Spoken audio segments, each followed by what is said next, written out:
Bonjour à toutes et à tous, ravi de vous retrouver pour ce nouveau rendez-vous live de la Fédération des promoteurs immobiliers.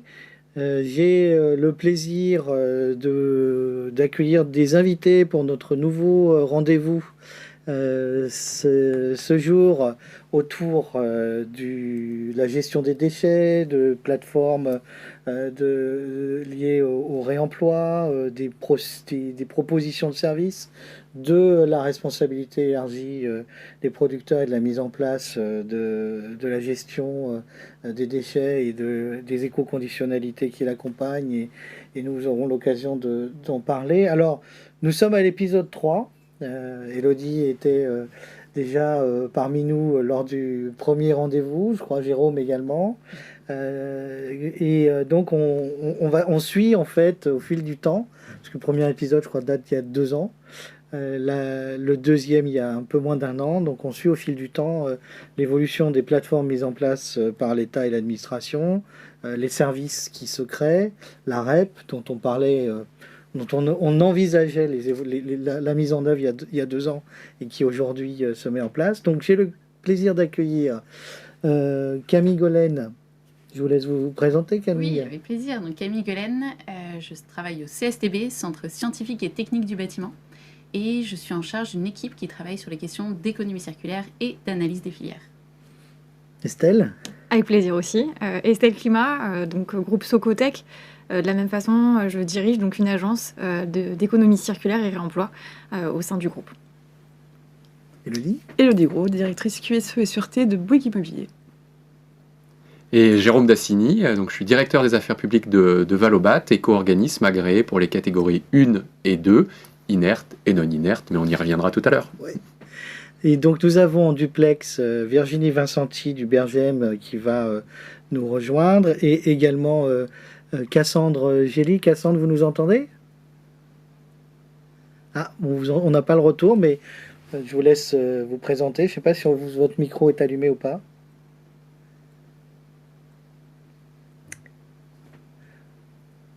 PAV, donc je suis référente bâtiment durable et économie circulaire pour la PAV. Et donc Virginie qui nous rejoindra un petit peu plus tard parce qu'il y avait un petit problème technique. Donc on va attaquer notre sujet. Elodie, où on en est, comment vous percevez les évolutions en un an, là, en introduction de nos sujets, puisque on a été ensemble depuis le début sur ces sujets-là. Bah écoutez, ça avance, les plateformes se mettent en place successivement, donc on attend de finalement bien intégrer les premières avant qu'arrivent les suivantes. Donc aujourd'hui, Track Déchets, c'est on va dire bien implanté, la plateforme fonctionne, les premiers contrôles sont apparus cet été, puisque je rappelle que ces plateformes ont avant tout une vocation de contrôle, et on voit bien que ça fonctionne, puisque l'Adréal commence à utiliser ces éléments pour réaliser ces contrôles. Donc, vous-même avez été contrôlé On a eu effectivement un contrôle sur un sujet qui est en lien avec les plateformes, leur mise en place, leur appropriation. Tout ça se passe bien, heureusement. Et donc on voit qu'effectivement ça a vraiment été suivi des faits. On a un petit peu un an finalement entre la mise en place de la plateforme et vraiment l'effectivité des contrôles qui sont liés. Donc sachant que RNDTS a été vraiment mis en place là à partir de mai, on peut imaginer qu'à partir de mai l'année prochaine, on commencera à avoir des contrôles par rapport à ce qu'on peut mettre sur les plateformes en lien avec les terres. Donc on verra ça l'année prochaine pour le prochain épisode. Mais en tous les cas, votre auto-expérience, c'est que sur Track Déchets... Aujourd'hui, Track Déchets, ça fonctionne. A permis de fonctionner. On n'a pas de problème d'outils, la plateforme fonctionne. Globalement, les attentes qu'on avait eues en tant que maître d'ouvrage ont été intégrées. Il nous reste un petit vœu pieux qui est sur les mails pushing d'informations, de sorte à savoir quand des choses sont postées sur la plateforme par les différents intervenants de la chaîne, qu'on soit prévenu et qu'on puisse agir très rapidement sur les éléments et les validations. Donc ça, c'est un peu la liste Père Noël, mais en ce moment, au niveau promoteur, on en a pas mal à mettre dessus, donc on la mettra dans la longue liste. Vous utilisez aussi cette plateforme, Estelle, ou pas? Alors là où nous, on va vraiment avoir un intérêt d'utilisation de la plateforme, c'est sur la plateforme donc, du CSTB. Plus tard, donc voilà. on en reparlera. On pourra en reparler tout à l'heure. Absolument. Donc si je reviens sur notre sujet qui nous a qui nous occupe depuis 3 ans. L'idée, c'est évidemment de rentrer dans une vision d'économie circulaire. Et des choses qui sont également demandées au niveau européen dans les critères environnementaux de la taxonomie européenne. Donc on aura l'occasion aussi de croiser le sujet avec les webinaires sur la taxonomie, puisque un des critères est sur l'économie circulaire et les taux de réemploi ou les taux de produits recyclés. Je pense que vous pourrez nous en parler, Estelle ou Cassandre, juste après. Donc ce qui est important, c'est d'avoir en tête toutes les dates de mise en œuvre et d'obligation de ces flux. À la fois sur les tracts déchets NDTS, la mise en place du diagnostic PMD et puis évidemment la mise en place de la REP. Alors, on a tenté avec ma collègue Bérangère Joly de faire un schéma très très très simplifié de ce que pourrait être le flux d'informations entre les différentes plateformes. Donc on a le diagnostic, la partie chantier avec sa déconstruction et diagnostic sur les produits qui pourraient être réutilisés, l'information vers les collectivités, et puis pendant le chantier, le suivi des bordereaux de déchets, l'alimentation des plateformes Track-Déchets NDTS, l'information vers les éco-organismes au niveau des diagnostics PMD. Donc voilà, on a tenté de le résumer. Et l'un des enjeux qu'on avait évoqué lors du webinaire précédent, c'était l'interopérabilité entre les plateformes. Et je pense qu'on en parlera avec vous, Camille, et puis avec Virginie tout à l'heure, parce que c'est un enjeu très fort de pouvoir de remplir, par exemple, qu'une fois la déclaration du maître d'ouvrage. Donc, je sais qu'avec Track Déchets NDTS, c'était envisagé. Est-ce que ça fonctionne. Ça fonctionne. Donc on se connecte sur l'une ou l'autre et en fonction des éléments qu'on déclare, ça nous transfère, notamment quand on est sur RNDTS, sur Track Déchets, si on est sur un déchet dangereux. D'accord. Donc ça fonctionne. Bon, bah ça, c'est la bonne nouvelle, parce que c'était quelque chose qui n'avait pas été envisagé au tout début. Je me souviens de notre premier rendez-vous, où les opérateurs n'avaient pas très bien... n'avaient pas une bonne vision de l'organisation de nos systèmes juridiques en termes de maîtrise d'ouvrage, et c'était un sujet... donc je ne sais pas, Camille, si c'est quelque chose qui, dans la plateforme PEMD, sera intégré aussi. En tout cas, oui, c'est quelque chose forcément qu'on souhaite. Alors attention, la plateforme PEMD, vous l'avez bien dit, c'est à la fois le diagnostic. Donc là, on est en amont du chantier, on est vraiment dans la phase on va dire de conception. Et donc là, c'est vraiment des informations qui ne vont pas être liées aux deux autres plateformes. Et après, on est sur le formulaire de récolte. Voilà, je pensais surtout à l'identification du maître d'ouvrage. C'était cet aspect-là qu'on évoquait avec Elodie. C'est-à-dire qu'un maître d'ouvrage, c'est effectivement une structure, Bouygues Immobilier, mais en dessous, vous avez des régions, des directions régionales et des opérateurs que sont des SSCV, donc des structures spécifiques ad hoc. Donc c'était surtout dans cet aspect, parce que pour nous, sinon, c'est énormément de travail administratif pour ressaisir. Voilà. Ça, pour l'instant, sur la plateforme PEMD, c'est simple, dans le sens où on a un opérateur qui crée son compte, mais sans être rattaché en effet à toute la hiérarchie. Et ça, c'est des choses sur lesquelles on souhaite travailler dans les prochaines versions. J'y reviendrai après, mais là, on travaille d'abord à essayer de simplifier l'import de données dans la plateforme. Et après, oui, il faudra qu'on arrive à travailler, à simplifier, créer des liens aussi avec les autres plateformes. Je vous invite à vous rapprocher de Track Déchets et de RNDTS sur la partie identification administrative du maître d'ouvrage, parce que sinon ça peut compliquer, puis ça crée des frictions qui ne sont pas nécessaires dans la politique de mise en œuvre du suivi des matériaux. Donc voilà ce schéma qui pose un peu le débat. Donc c'est complexe parce que de multiples transferts d'informations avec un maître d'ouvrage qui est responsable pénalement de ces informations et qui doit déléguer, et c'est tout l'enjeu effectivement aussi de ces plateformes, c'est de permettre de tracer la délégation auprès des maîtres d'œuvre en charge du pilotage, auprès des entreprises et auprès des structures qui sont en charge de collecter, déposer les déchets. Et on en reparlera, je pense, sur la REP, Jérôme. Oui. Parce que ça vient s'intégrer dans ce processus avec le suivi des bordereaux de déchets et le suivi des dépôts dans les décharges agréées. Donc, On a ce sujet depuis effectivement le 1er janvier. Donc vous avez le traitement des déchets, des constructions de rénovation, donc tout ce qui se met en œuvre en ce moment. Donc là, le RNDTS, donc obligatoire maintenant depuis mai de cette année, c'est ça? Mais avec une petite particularité, c'est qu'il y a une communication du ministère de l'écologie à fin juin qui demandait une reprise des données au 1er janvier. Ah, C'est quelque chose qui est peut-être passé un peu inaperçu, oui, et je me permets de dire pour les autres promoteurs, puisque il fallait que ce soit fait au 30 juin, qui était comme un peu utopique avec une communication le 22, mais on s'y est plié, on a fait au mieux pour ressaisir nos données, et qui était quand même très, très compliqué. Mais donc on va dire, voilà, applicable 1er mai, mais avec des données reprises au 1er janvier 2023. Et ça a pu se faire chez vous sans... Oui, alors pas sans douleur, Oui, parce que quand il j'imagine. faut ressaisir, je vais vous donner l'exemple d'une agence en Ile-de-France, on a ressaisi plus de 1500 lignes de bons de suivi de déchets. Donc ça a été quand même très sensible. Oui, donc pour Ouais. nos auditeurs, sujet qui peut être extrêmement douloureux. Ouais, Et, complètement. il y a là-dessus, c'est une obligation qui est soumise à pénalité ou Alors là-dessus, c'est pas il y a très une clair. tolérance? C'est pas très Cet clair. aspect-là, Les pardon. pénalités de non-exécution ou non-exécution dans les délais, aujourd'hui, on n'a pas trop d'informations sur ce qu'on encourt si on ne respecte pas ça, mais on ne se pose pas la question. On fait au maximum Oui, ce oui, qu'on bien sûr. peut et on justifiera le cas échéant devant les autorités si on avait un cas un jour. D'accord. Mm. Mais comme vous avez subi déjà les contrôles sur, sur la plateforme Track Déchets, pour ça que je me Voilà. permets On de peut vous se dire que interroger. sur effectivement NDTS, Oui, on ça aura sera. des avis peut-être l'année prochaine. Voilà, ouais, complètement. Et donc la mise en œuvre de la plateforme PEMD, quelles sont les obligations qui nous arrivent, Camille? À quel moment? Comment? Du coup, c'est effectif depuis le 1er juillet. Donc, il y a 2 stades d'obligation.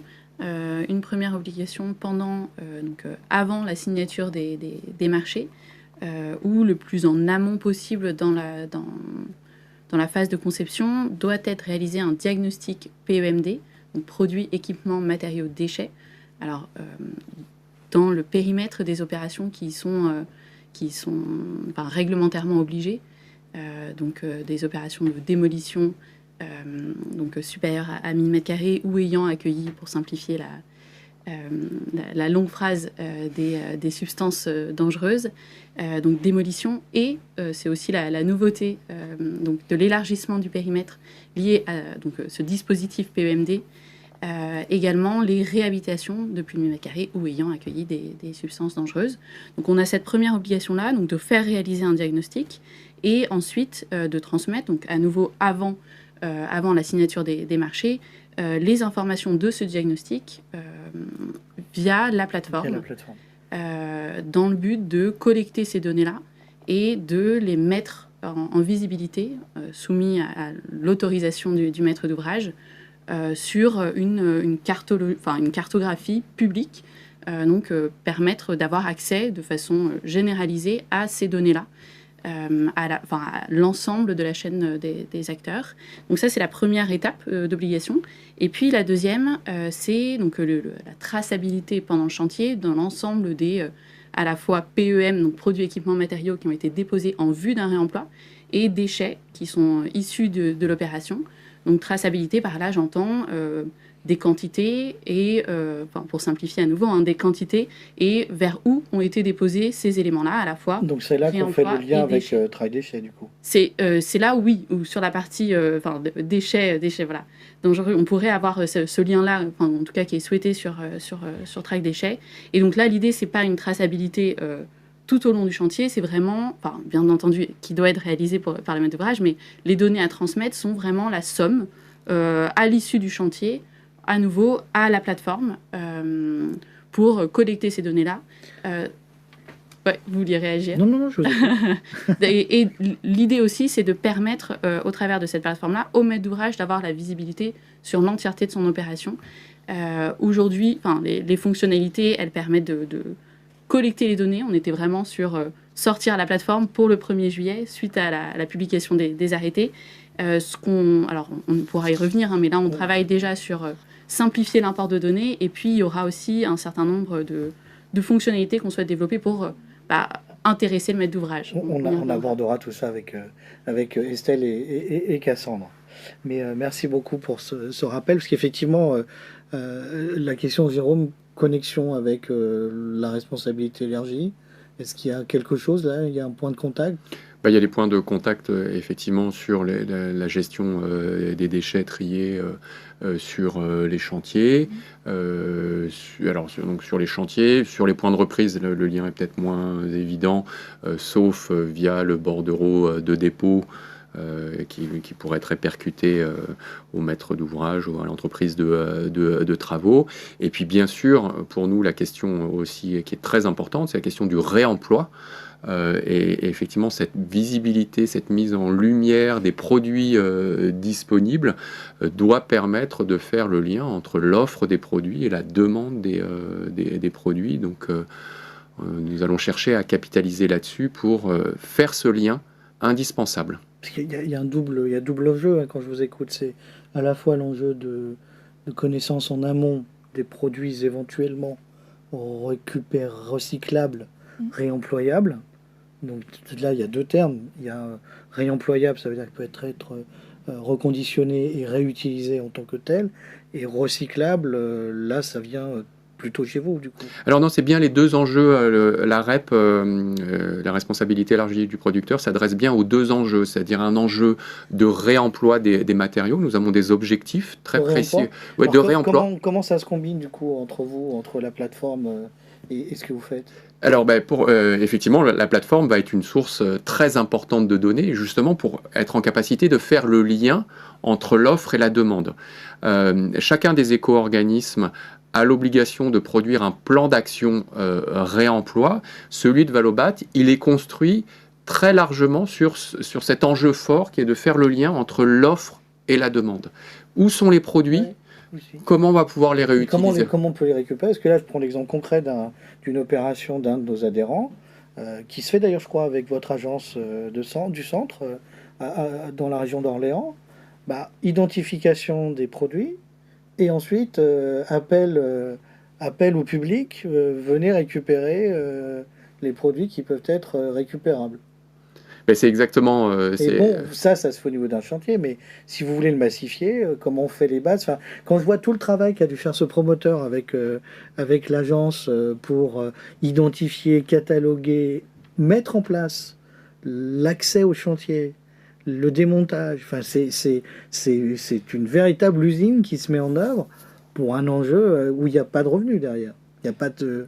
Vous voyez où je veux vous emmener, Jérôme? Oui, je vois très bien, mais je ne vais pas y aller aussi facilement que vous voudriez parce que qui j'y aille.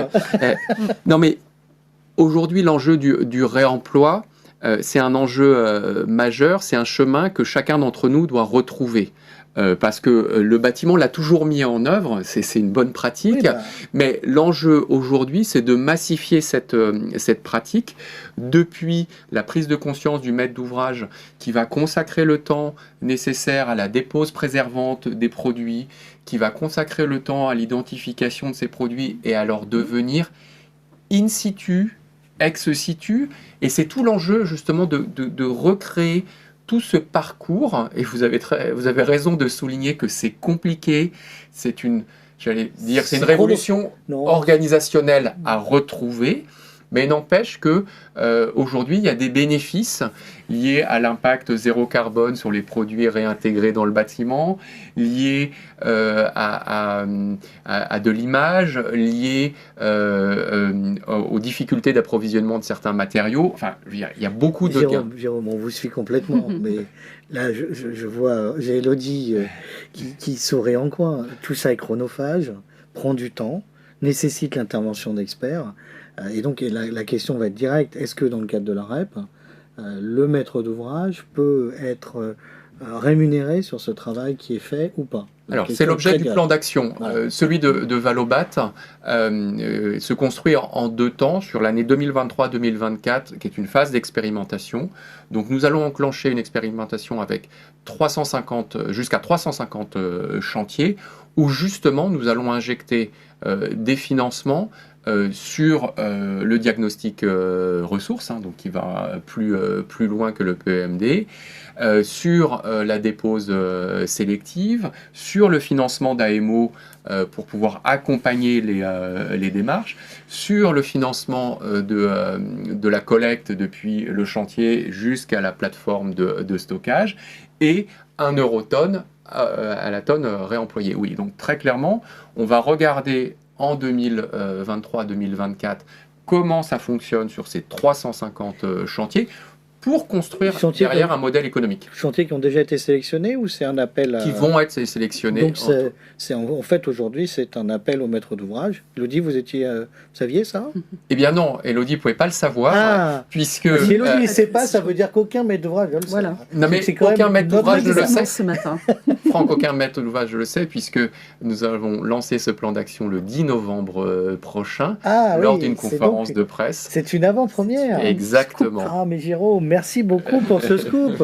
On fera ces webinaires plus souvent ensemble, si en plus on a des scoops. Non mais ce plaisanterie mise à part, c'est quand même... voilà, on rentre dans cette démarche d'accompagnement et on pourra d'ailleurs, là je pense à plusieurs chantiers, mais je pense que vous Estelle, comme Cassandre, vous avez également du retour d'expérience. Commencez à en avoir un petit peu sur les chantiers en cours, Estelle. C'est le cas. D'ailleurs, si je peux venir un petit peu mettre les points saillants en avant par rapport aux évolutions réglementaires qu'on a. Déjà, avec la plateforme PMD, on a 3 points notables qui ressurgissent. Le premier, c'est une notion de perception. On voit que les maîtrises d'ouvrage voient le PMD, le diagnostic PMD, comme quelque chose de plus qualitatif par rapport à son diagnostic préexistant et voient davantage leur bâtiment comme une banque de matériaux et non plus comme la seule issue qui était celle de la benne. Je mettrai un bémol quand même, parce que pour avoir beaucoup discuté avec l'opération dont je parle, au-delà de la banque de matériaux, on voit surtout une masse d'organisation logistique très complexe pour faire le démontage, faire venir les gens qui viennent récupérer, enfin...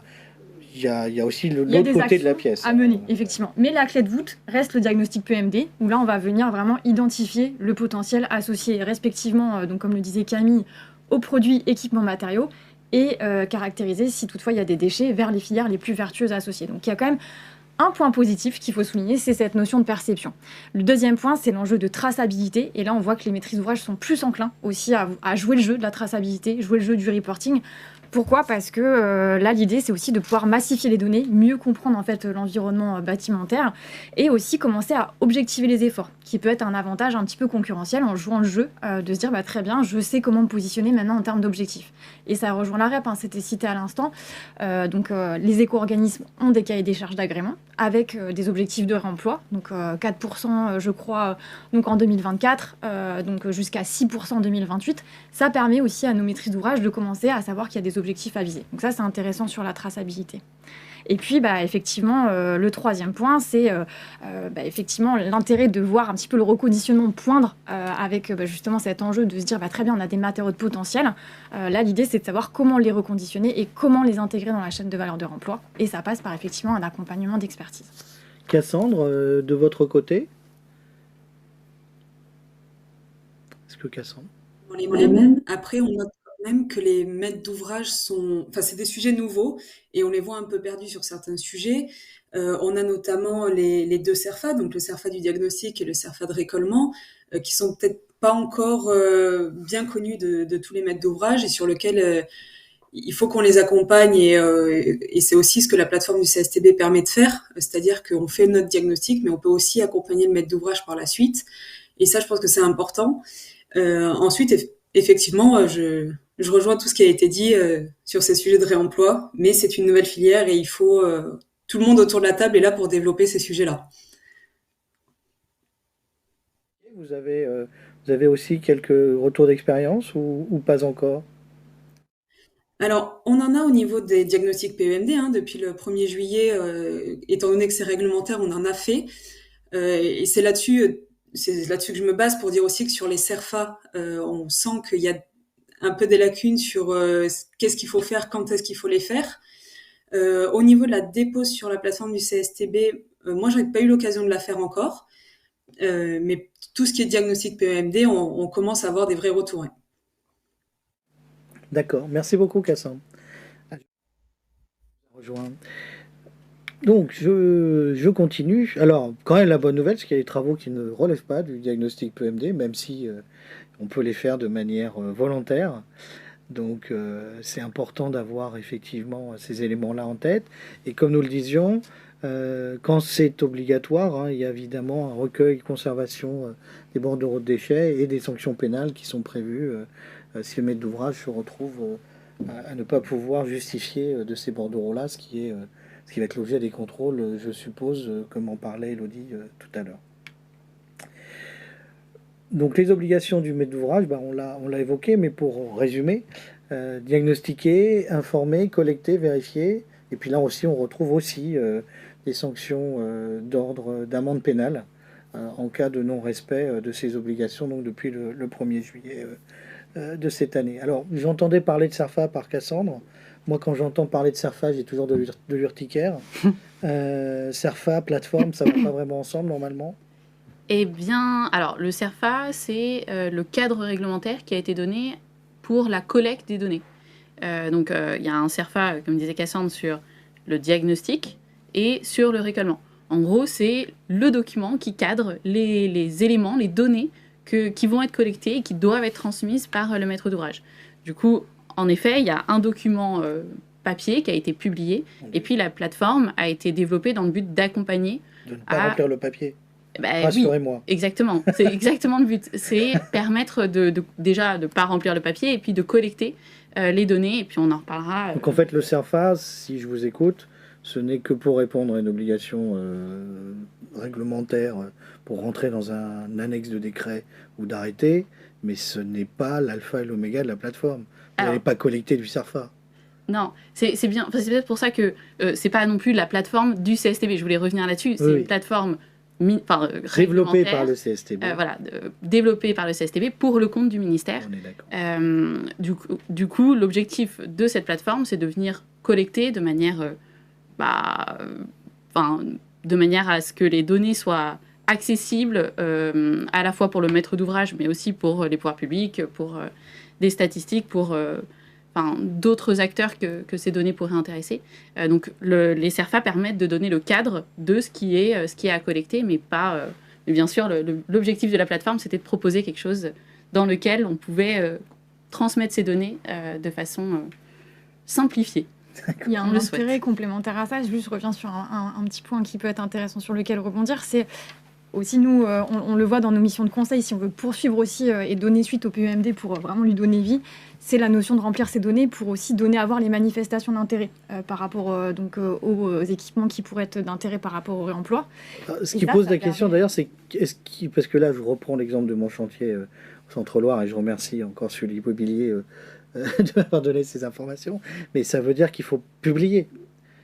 Donc, est-ce que la plateforme a une notion de publication, je ne vais pas parler d'anglicisme, mais vers les professionnels ou vers aussi ouverture sur les particuliers qui pourraient avoir accès pour récupérer du matériel? Alors, de toute façon, ça, merci de le souligner. Je les disais tout à l'heure, mais en effet, de façon au milieu d'autres informations. La plateforme, elle a donc pour objectif de partager ces données-là. Donc, on parle des données du diagnostic. Et c'est vraiment l'enjeu. On en parlait aussi de pouvoir avoir accès dans le but de connecter l'offre et la demande. Hein, je reviens à ce que vous disiez. Il y avait des données qui étaient présentes dans un diagnostic à l'époque, diagnostic déchets. Là, le but, c'est de centraliser la publication de ces données-là. À nouveau, il y a un accord qui doit être donné par le maître d'ouvrage pour permettre à la plateforme de publier. Mais on pourra publier vers uniquement des professionnels ou... Alors, comment on publie en fait? C'est ça la question. Alors ça se fait... en allant, je vous invite à aller sur la plateforme, ça se fait assez simplement. Si vous vous connectez, vous créez un compte maître d'ouvrage, vous mettez votre opération, vous déposez les différents éléments, à la fois PEM identifiés comme réemployables, déchets, et puis ensuite la plateforme va vous proposer de publier. Et là, si vous revenez, et même sans vous connecter, vous pouvez voir qu'il y a un onglet qui est une cartographie, c'est l'image que j'avais mise, une cartographie publique auquel tout acteur peut accéder. D'accord. Ok, très bien. Alors, au côté FPI, on vous a mis un certain nombre de ressources et vous avez toutes les ressources avec les adresses, les contacts qui permettent de poser des questions sur les outils. Et en point d'étape sur l'évolution des plateformes, on a déjà abordé Track Déchets. Alors, Elodie, on peut se féliciter et féliciter les acteurs de Track Déchets. Écoutez, on est très content d'avoir été entendu. Après, ça reste une plateforme de contrôle, donc est-ce que vraiment on peut On dire peut qu'on se est content? Non, mais la loi étant ce qu'elle est, le législateur ayant décidé de contrôler, félicitons-nous au moins que grâce En à tout ces cas, webinaires on arrive notamment, à faire ce qui est demandé. Voilà, on peut en être content. et grâce à ces webinaires notamment, ça a permis de mettre en relation le BRGM, le Track Déchets et le CSTB il y a 2 ans. Donc, Mais effectivement, je vous rejoins. Est-ce qu'on peut se féliciter d'être contrôlé plutôt que d'être responsabilisé? Là, vous posez un débat que je remonterai plutôt au niveau du législateur qu'aujourd'hui. Donc, je vais passer la parole à Virginie, si elle nous entend.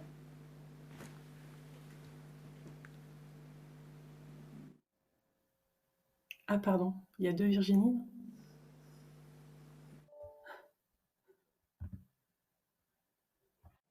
Bonjour Virginie. Donc, écoutez, vous allez pouvoir nous parler des évolutions de la plateforme et puis je vais tenter depuis le studio de faire avancer les pages de la présentation en fonction de votre discours. D'accord, je vous remercie.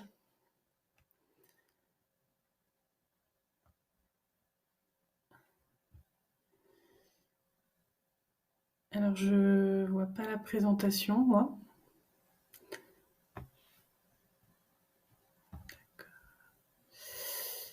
Et je ne vois plus rien.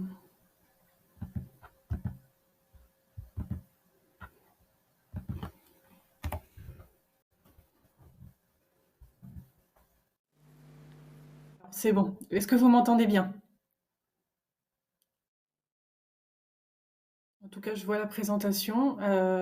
Donc, je vais commencer en espérant que vous m'entendiez.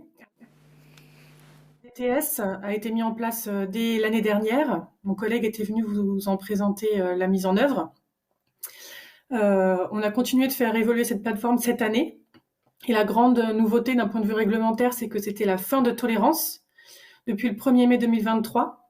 Donc maintenant, toutes les terres, donc pour les promoteurs, qu'elles rentrent ou qu'elles sortent du site, doivent être bien déclarées dans le RNDTS.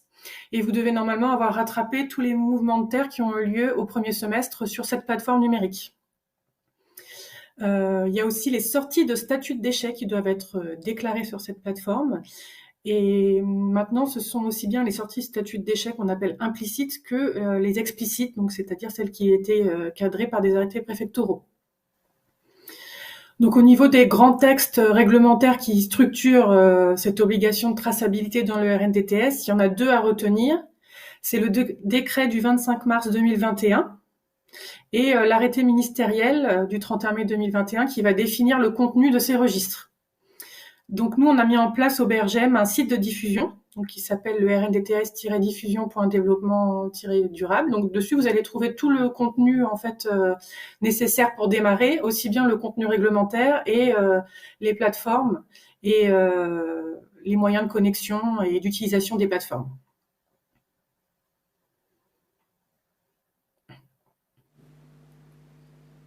Au niveau des points qui peuvent vous intéresser sur la lecture des textes réglementaires, il y a quelques petits points de vigilance pour les promoteurs immobiliers. Donc, si vous réalisez des mouvements de terre sans sortir du site, donc sans sortir du site, a priori, vous n'êtes pas concerné pour le RNDTS, mais que ces déplacements sont supérieurs à 30 km, alors vous devez quand même déclarer ces mouvements de terre sur le RNDTS.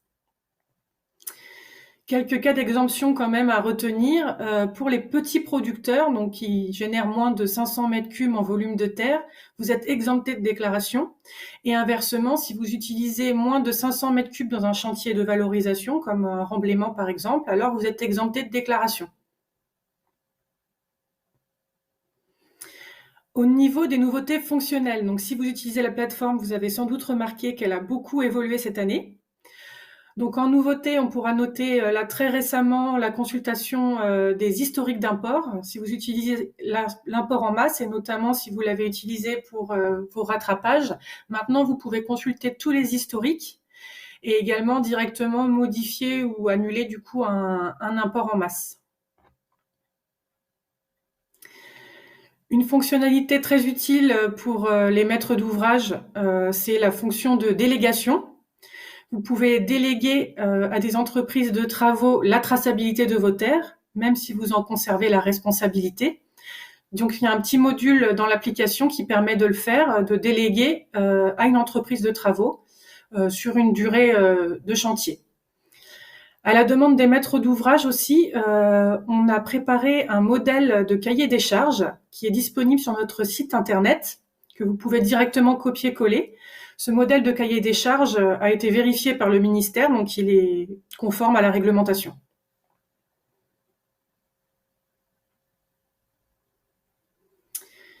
Au niveau des nouveautés fonctionnelles, il y a eu le rapprochement avec Track Déchets et notamment la mise en place d'une passerelle avec l'application. Donc pour vous, ça implique aucune double saisie de déchets dangereux. C'est-à-dire que si vous saisissez votre traçabilité de déchets sous l'outil Track Déchets, elle sera automatiquement présente dans le RNDTS à partir du moment où vous en avez demandé le rattachement. Donc maintenant, vous pouvez aussi vous connecter directement avec vos identifiants Track Déchets pour vous connecter à l'application RNDTS. Donc cette nouvelle fonctionnalité, elle vous permet de visualiser votre registre et donc d'être conforme à la réglementation sans saisie supplémentaire. On a aussi mis en place des nouveautés ergonomiques. Donc notamment donc ergonomique et aussi d'amélioration de l'expérience utilisateur. Donc notamment au niveau de l'import des données qui est maintenant asynchrone. Donc c'est-à-dire que ça prend beaucoup moins de temps et vous pouvez faire autre chose en même temps que les données s'importent. Donc vous recevez maintenant un mail qui va vous informer du bon import ou des erreurs en cas d'échec de l'import. On a aussi amélioré la fonction recherche sur la page d'accueil pour retrouver plus facilement vos déclarations. Et là, actuellement, on est en train de travailler aux exports de registres pour vous permettre d'exporter en format Excel vos déclarations et donc de les retravailler si vous en avez besoin, par exemple, pour vos rapports, pour vos relevés d'activité. Ont été mis en place aussi, pour plus de souplesse, des nouvelles règles de gestion en termes de suppression-annulation. Donc, vous pouvez, un mois après votre date de déclaration, supprimer complètement de la base votre déclaration. Et passé cette date, vous pouvez toujours l'annuler, sachant qu'elle sera conservée dans l'historique de la base. Mais vous pouvez toujours l'annuler ou la modifier jusqu'au 1er mai de l'année suivante. Donc, ce qui laisse une certaine souplesse pour venir modifier vos données. On a également mis en place la possibilité de dupliquer une déclaration sur le formulaire de déclaration si vous avez des déclarations proches à réaliser. Donc on a fait pas mal de choses cette année pour améliorer l'application, mais on a bien conscience que ce n'est pas terminé. Donc en 2024, on a déjà prévu d'interconnecter le RNDTS avec le GREP et avec JSTRID qui permet la traçabilité des transferts transfrontaliers des déchets et des terres excavées. On a prévu des modules de visualisation statistique des données pour vous et aussi pour les observatoires. Et une refonte ergonomique de l'interface pour améliorer encore le confort de l'utilisateur. Mais on est aussi tout à fait à l'écoute de toutes vos propositions. Donc, si vous avez des suggestions, n'hésitez pas à nous en faire part. On a un formulaire de contact sur notre site internet qui s'affiche. N'hésitez pas à l'utiliser s'il y a des dysfonctionnements, mais aussi si vous avez des remontées à nous transmettre. On reste à l'écoute des utilisateurs. Voilà. Merci beaucoup Virginie. Élodie, vous êtes une utilisatrice quotidienne. Alors, quels sont vos retours par rapport à ce qu'a dit Virginie ? Beaucoup de difficultés avec RNDTS. Pourquoi ? Parce que, ok, on est maître d'ouvrage, mais il ne faut pas oublier qu'un des majeurs acteurs du sujet, c'est les entreprises de terrassement. Et ce n'est pas toujours des très grosses sociétés qui ont des capacités de remplir des outils, de comprendre, etc. Et je pense que dans le déploiement du projet, il y a eu un loupé, parce qu'on a beaucoup d'entreprises de terrassement, quand vous leur dites RNDTS, ils ne savent absolument pas de quoi vous parlez. Donc du coup, quand nous, on demande à remplir par la délégation ce logiciel, c'est la panique. Quand il a fallu faire la reprise des données, c'est pareil, parce qu'ils n'ont pas toujours des logiciels pour gérer le suivi de ce qu'ils font en termes de terre. Donc ça, c'est un vrai problème. L'autre sujet qu'a posé RNDTS, c'est que le business des entreprises de terrassement, c'est de prendre de la terre et de la revendre à d'autres chantiers pour la réutiliser. Sauf qu'ils n'ont pas du tout envie de vous dire, en tant que maître d'ouvrage, à qui ils vont le vendre. Parce que sinon, ça veut dire que, moi par exemple, Wigimo, ça me donne des informations sur à qui ils l'ont vendu, potentiellement à quel prix, et moi je pourrais me mettre comme un interlocuteur de la chaîne, en remontant la chaîne de valeur, pour faire de l'ingérence dans leur business. Donc autant vous dire que cette plateforme, ça a créé quand même beaucoup de problématiques entre nous, maîtres d'ouvrage, et les entreprises avec lesquelles on travaille. On s'est rendu compte que le principe de la plateforme, c'est de savoir de quel point géographique c'est parti, où est-ce que c'est allé. Donc vous avez bien compris que sur la problématique de savoir où est-ce que c'est allé, c'est compliqué, parce que vous avez des entreprises qui ne veulent pas vous le dire. Malgré tout, on a une responsabilité pour savoir que c'est bien traité conformément et utilisé conformément.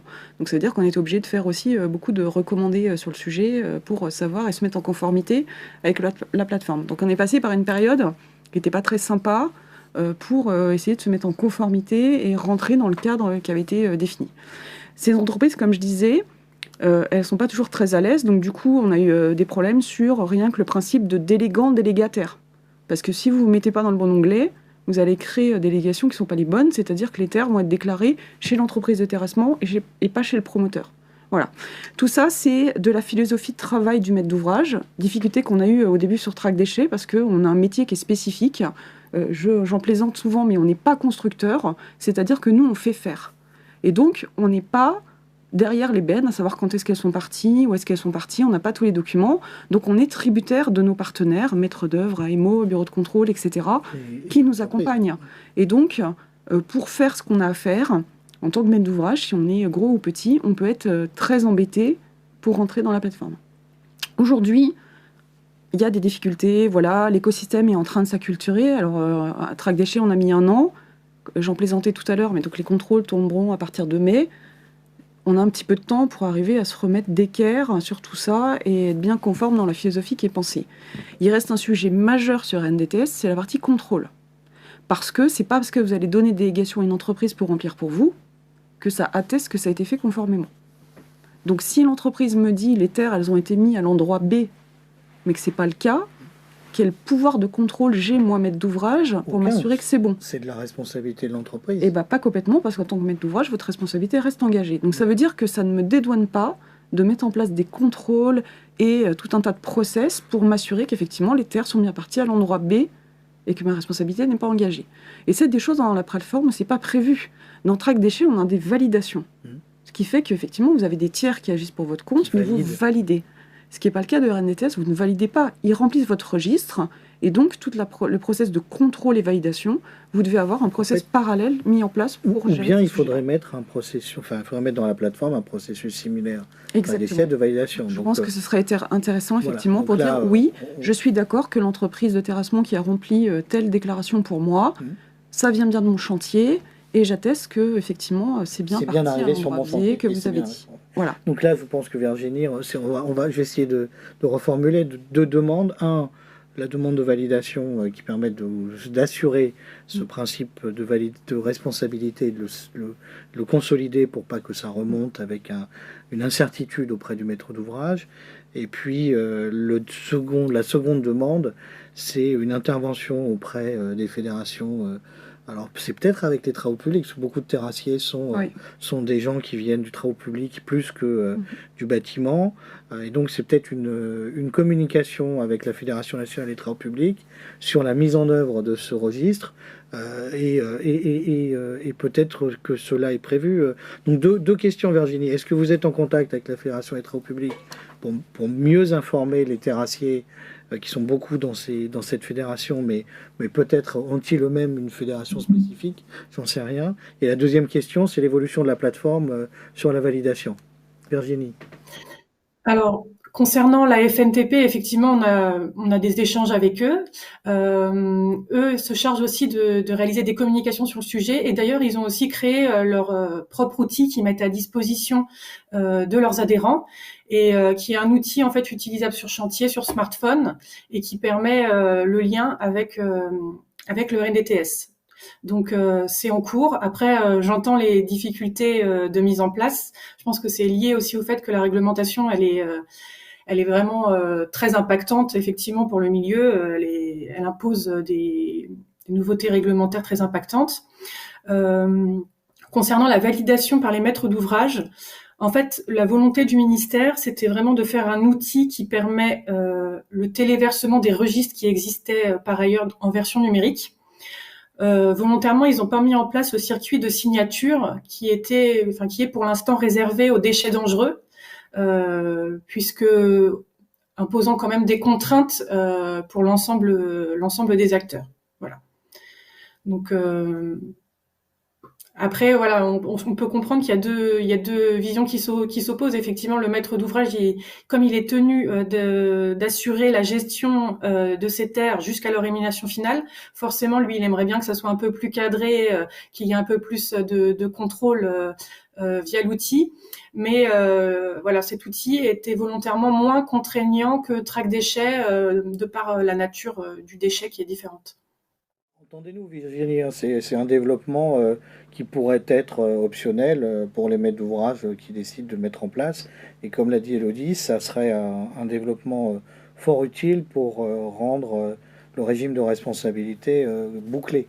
Sinon, vous laissez peser sur le maître d'ouvrage un doute qui, en cas de contrôle, reviendra vers lui. Donc, ce serait extrêmement pénalisant. Donc, je pense qu'on peut en reparler à la suite du webinaire, mais j'entends que la porte est ouverte pour ce développement-là, si cela est possible.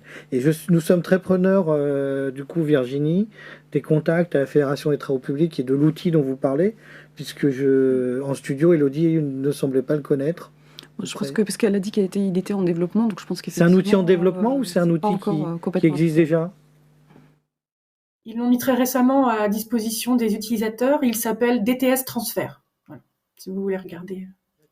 Écoutez, on le mettra dans les liens et si vous pouvez nous envoyer le lien et le contact à la Fédération des travaux publics, ce sera très utile dans la suite de ce webinaire et on le mettra avec le replay parce que j'étais pas au courant, je ne savais pas quel niveau de contact vous aviez à ce sujet-là avec la FNTP. Et je pense qu'il y a un autre point qui est à clarifier, c'est sur l'import des terres. Parce que comme on parle de terres excavées, on a très focus les terres qui partent de nos opérations. Encore sur l'import des terres, pour moi, ça relevait plutôt du site qui justement l'escave pour le venir chez nous. Et je ne suis pas sûre qu'on ait bien intégré cet élément-là. Donc il faut qu'on revoie dans quelle mesure les terres importées, on a fait les déclarations. J'ai un petit doute sur le sujet. D'accord. Oui, parce que du coup, vous avez aussi l'obligation de mettre dans votre registre les terres importées si c'est plus de 500 mètres cubes. C'est ce que j'ai compris. Je pense qu'on est beaucoup à être passé à côté. Ouais. Bon, un sujet. Parce que c'est une notion de déchet et que de la terre importée n'est pas un déchet. Oui, c'est un matériau. Donc du coup, il y a une petite ambiguïté sur le sujet, je pense. Donc, Virginie, on a bien compris que l'obligation aussi était de rentrer dans le registre les terres importées sur un chantier quand il y a plus de 500 mètres cubes. C'est ça? Oui. Oui, effectivement. Et en fait, ce registre, la petite subtilité, c'est qu'en fait, elle ne concerne pas pour les terres que les terres qui sont considérées comme des déchets. Même si vous réalisez une sortie de statut de déchet sur vos terres, vous devez quand même tracer les entrées et les sorties. C'est sans considération du statut de déchet et même sans considération de la dangerosité des terres. Toutes les terres doivent être tracées dès l'instant qu'elles rentrent ou qu'elles sortent d'un site. Moi, je ne l'avais pas vu, donc il faut que je change le schéma qu'on a mis dans notre note explicative. On se reparlera, Virginie, sur ces subtilités qui nous avaient échappé. De tout l'intérêt de ces webinaires. Oui, complètement. Les gens me demandaient pourquoi le 3e épisode. Voilà. Merci, plaisir de nous avoir. Oh évidemment, Élodie. Merci beaucoup, Virginie. Donc, je vais donner la parole à Camille, puisque l'autre plateforme qui nous intéresse, c'est la plateforme PEMD. Donc, à vous de jouer. Je vous passe, comme vous êtes en studio, je me permets de vous passer le Pavlov. Voilà. Allez-y. Oui, alors bon, je ne vais pas revenir sur le contexte réglementaire qu'on a bien évoqué. Voilà, exactement. On a bien évoqué. Voilà. L'actualité, c'est déjà depuis le 1er juillet l'entrée en vigueur de l'obligation réglementaire et la sortie de la plateforme associée. Peut-être quelques mots sur, ce qu'on a un peu évoqué tout à l'heure, mais sur les fonctionnalités de cette plateforme. à date et ce sur quoi on travaille à court terme. Donc on le voit, il y a une illustration, la plateforme elle est publique, donc de façon, il y a vraiment une version avec des informations à la fois sur le contexte réglementaire, une FAQ, voilà, tout ça c'est des pages que vous pouvez accéder sans vous connecter à la plateforme. Et on mentionnait aussi cette carte des gisements qui ne mérite qu'à être de plus en plus utilisée et injectée, on va dire, par des diagnostics PEMD. Carte des gisements qui, elle, est ouverte à tout le monde sans connexion. Exactement. En fait, dans Ce l'obligation... qui n'est pas évident, parce que du coup, en tant que maître d'ouvrage, il y a peut-être un sas, enfin un moment entre le moment où je déclare et ce que je veux donner en termes de visibilité publique sur le gisement. Vous faites bien de le préciser, ça a été cadré réglementairement. Donc c'est pour ça que je dis bien, donc le maître d'ouvrage transmet les informations du diagnostic, les valide, et ensuite valide la publication des gisements. Qui peut être partielle et pas la même que tout ce qui est dans le Oui, sachant que la publication, elle se fait partiellement de base. On a le droit de publier des informations concernant déjà le SIRET du maître d'ouvrage, voilà, la localité uniquement du gisement. Donc on ne va pas au-delà de telle commune. Du pas que c'est la commune ou le chantier. Hein. Voilà, exactement. On ne va pas jusqu'à l'adresse. Et puis des informations sur les gisements. Donc à la fois PEM identifié comme potentiellement réemployable, déchets identifiés comme valorisables. Et du coup, sur ces informations-là, on a des informations de quantité, d'état, je pense, de catégorie, voilà, en gros, c'est ces informations-là qui ont été restreintes et cadrées réglementairement vis-à-vis de la CNIL également. Du coup, c'est ces informations-là qui sont publiées. On mentionnait tout à l'heure, donc après, il y a 2 profils pour lesquels on se crée un compte pour pouvoir accéder à des fonctionnalités complémentaires. On se crée un compte, bien entendu, gratuitement. Le profil maître d'ouvrage, c'est lui qui porte la responsabilité. Il va pouvoir créer son opération, lancer le diagnostic. Il y a un fil d'Ariane pour suivre voilà, son opération, diagnostic, la phase de chantier et puis le récollement. Et puis, donc ça c'est le premier profil. Il y a un autre profil très large autour des acteurs de la valorisation et des filières. Et ce profil-là, il peut avoir 2 types de fonctionnalités. Une fonctionnalité, on va dire en base, dans le sens où c'est accessible à tout profil qui se crée, c'est celle de manifester son intérêt, on mentionnait tout à l'heure. Donc en cliquant sur la carte des gisements, sur un ou plusieurs gisements, il peut entrer en contact avec le maître d'ouvrage. Donc là, en fait, c'est n'importe qui peut ensuite faire une déclaration d'intérêt. Exactement. Et là commence la difficulté que j'évoquais tout à l'heure. C'est-à-dire qu'une fois que vous avez manifesté votre intérêt, il faut aller plus loin. Il faut dire quand, comment, je viens le chercher, à quel moment c'est disponible, quelles sont les conditions d'accès, les conditions de démontage, les conditions de non-garantie du produit qui sera démonté par le particulier qui vient le chercher. C'est en effet. Je vois Estelle qui veut réagir. En tout cas, peut-être un complément, c'est la disponibilité par rapport à la date de début des travaux aussi qui est indiquée. Oui, merci. Voilà. Oui, complètement. Ça, c'est autour de l'opération. Et ce qui permet en fait de donner l'indication en fait de disponibilité du gisement pour le coup. Parce que je vous cache pas que je reprends toujours mon exemple, mais on fera un webinaire. C'est un bon exemple. On va faire un webinaire 4 sur le vrai avec vous. Voilà, Elodie. À chaque fois, on se dit c'est le dernier, et là, on est déjà en train de préparer le script du webinaire 4 sur toute la manière dont on gère ce processus avec vous tous. Mais je vous laisse continuer. Peut-être juste, il y a une étape aussi qui est très importante. Nous, quand on a discuté avec les acteurs du réemploi, enfin qui avaient un intérêt dans le réemploi, ils nous ont souligné que les plateformes logistiques de réemploi étaient un lieu extrêmement important parce que justement ça permettait de faire sas et de mettre à disposition les produits. Et donc il faut imaginer quelque chose qui va être multiforme. Effectivement, le réemploi sur le site, un autre site du maître d'ouvrage, on voit déjà des maîtres d'ouvrage qui s'organisent pour réaliser ça. Il y aura peut-être le lien direct sur la plateforme où dit « Ah ben ça correspond pile à une opportunité, je viens le chercher, je m'en occupe ». Et il y aura certainement aussi ces plateformes qui vont servir à regrouper et à avoir d'autres fonctions aussi. Et c'est pour ça que nous, on va travailler là-dessus, de reconditionnement, de requalification, enfin voilà, de tout ça. Et donc, on va être sur quelque chose d'extrêmement protéiforme. À nous, éco-organismes, à nous, aux acteurs, de nous organiser pour gérer la complexité et faciliter la vie de celui qui va déposer, de celui qui va réemployer. Voilà. Mais c'est un enjeu majeur. Je rejoins, juste pour réagir à ce qui est dit, et peut-être pour compléter, l'objectif, c'est vraiment d'avoir, au travers de cette plateforme et en gros, de la base de données cartographiée qu'elle représente.